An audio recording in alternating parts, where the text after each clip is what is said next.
دیکھیے دوست، جو دو مسئلے ہیں وہ الگ الگ ہیں. ایک جو مسئلہ ہے وہ ہے کسی آدمی کا فسق جو اس کا باطنی عمل ہے، اور وہ نماز کے لیے جو وضو کے فرائض ہیں یا نماز کے فرائض ہے 13 فرائض ان کو پورا کر رہا ہے. تو اس صورت میں وہ نماز کے لیے جو لازمی 13 چیزیں تھی وہ تو اس نے پوری کر دی. اب اس کے پہلے سے وہ فسق ہے یا کچھ بھی مسئلہ ہے، وہ ایک پرانا مسئلہ ہے، اس کا نماز کے ساتھ داخلی طور پہ کوئی تعلق ایسا نہیں ہے کہ جس وجہ سے ہم نماز کو ناجائز قرار دیتے.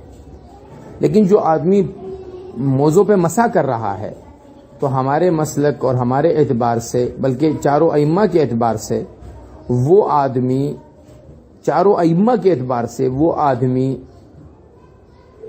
غلط کر رہا ہے، اس کا وضو ہو ہی نہیں رہا.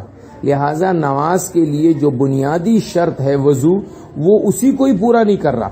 لہذا ہم جب اس کے بارے میں کہتے ہیں کہ اس کے پیچھے نماز نہ پڑھو، اس لیے کہ ہم یہ کہتے ہیں کہ اس کی نماز ہی نہیں ہو رہی.